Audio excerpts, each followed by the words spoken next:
You planned the weekend. It's the girls' trip you've been waiting for since you first started planning it a couple months ago.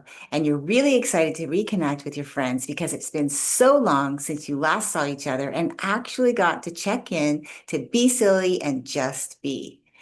Everything's handled. You set your out of office message, you've delegated what you could, and you've prepped ahead. You even told your clients and your team that you're off. And you also made a promise to yourself that this time I'll actually unplug. But 24 hours in, you're still checking your email while waiting in the coffee line with your bestie, getting the morning coffee and scones from your fave coffee shop in the town that you're staying in. You're answering a quick message from a client while in your robe getting ready for your massage at the spa, something you've been wanting to do for a long time, but just never found the time to do it.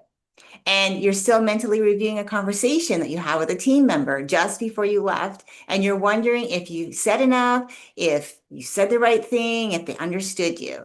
And you tell yourself, I'm just staying ahead. I don't want to fall behind. I'll feel better once I check in. But what's actually happening isn't about staying ahead, falling behind, or even feeling better once you check in. Instead, it's a loop your brain never learned how to exit. And that's what I want to talk to you about today. And if you're thinking it's about poor boundaries, I think it goes much deeper than that.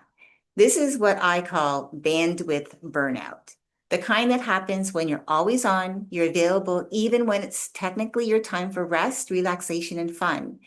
And instead, you're defaulting to always available to solve the things that no one's asked you to solve. Like when you're secretly checking Slack and you see two of your team members talking through something, and instead of trusting them to handle it, you feel the pull to jump in and fix it yourself.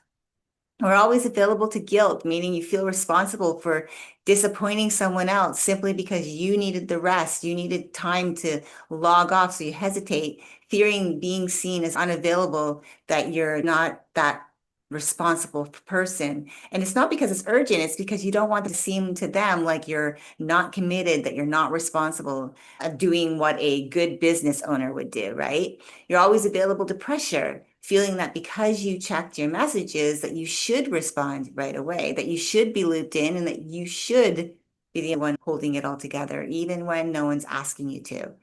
And always available to your team's emotions, your clients' expectations, and the invisible standards that you've placed on yourself to handle it all and doing it gracefully.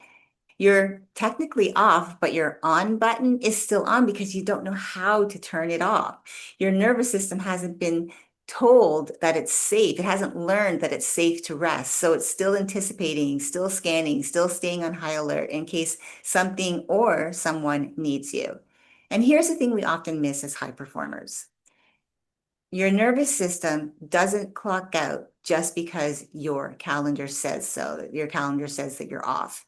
It's actually waiting for you to give it permission, but deep down you haven't done so.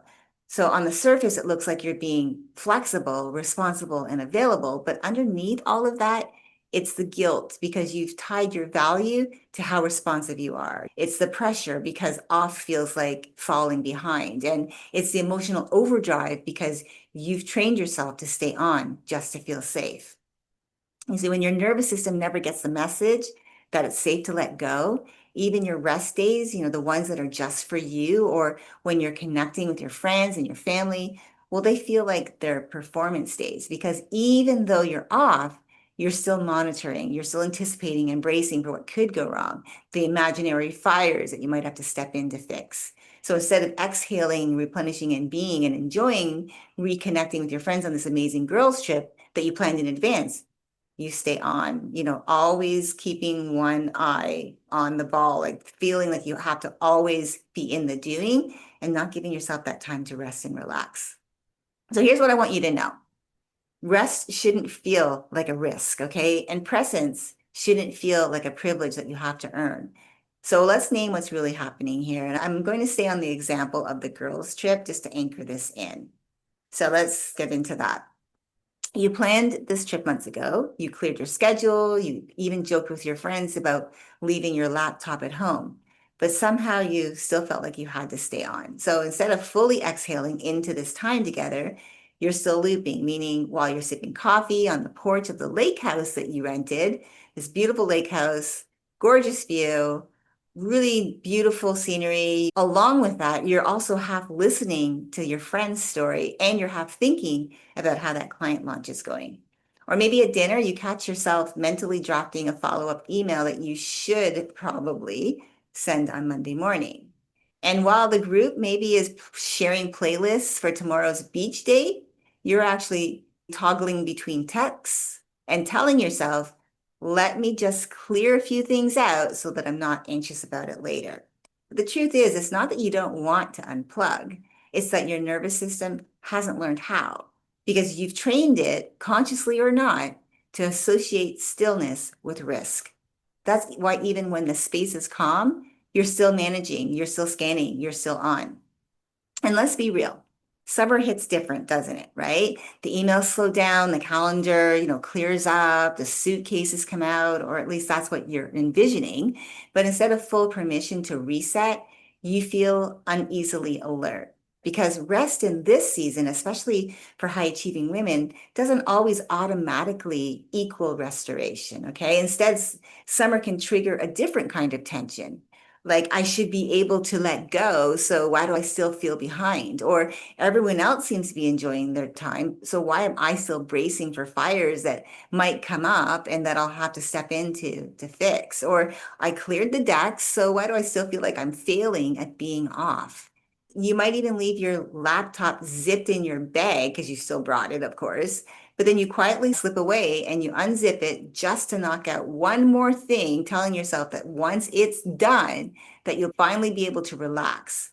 But your nervous system never fully shuts down, does it? And this is why, as a high performing woman, you feel more drained after a vacation than before, because technically you were off, but you weren't fully present. Does that make sense? So let's reframe what's really happening. It's not a discipline issue. It's not even a boundary issue. It's over attunement. And let me explain. You become so attuned to everyone else's emotional cues, everyone else's needs, timelines, other things that are going on in your life that it feels unnatural for you, even risky to fully attune to what you need. And that's why rest feels like something that you have to earn. And it's why you keep checking in even when no one's asked you to, or why you feel like you need to explain yourself to justify logging off. And even when you're in the most beautiful place, this lake house that you planned, like I said, months in advance, and you're with your besties, the people who make you belly laugh, your chest is still tight. Your shoulders are still curled in, and your mind is still playing scenarios in the background like open browser tabs. Because it's not the time off that's missing, it's the emotional permission to take it. So if you've ever been on a trip, one that you were looking forward to, and you still felt like you couldn't fully land, this is why. Because oftentimes we're not even looking at burnout as being part of the reason. We look at one-offs. We look at, oh, I'm just tired because I didn't sleep. I'm tired today because I didn't sleep well last night, but not really looking at the patterns that led up to us having that sleepless night, right? And it's not coming from our calendar, because if you are off, if it's marked in your calendar that it's a weekend away with the girls, then it's not that. It's actually in the loop. The one that says you can rest, but only if you keep one eye open. The one that says you can unplug, but be ready just in case. The one that says that you can relax, but don't make anyone uncomfortable with your absence, meaning be available for them if they need you. And here's what I want you to understand about this. That loop is breakable, okay? It's not by forcing yourself, though, to be more present. It's by retraining your nervous system to understand that unplugging so that you can be fully present in your downtime isn't a threat, that rest isn't a risk, and that it's safe for you to protect your energy without sacrificing your relationships, your work, or your peace of mind. So here's my invitation for you this week. What would it look like for you to feel emotionally safe being fully unavailable? Like phone down, no updates, no check-ins, no more knocking out just one more thing.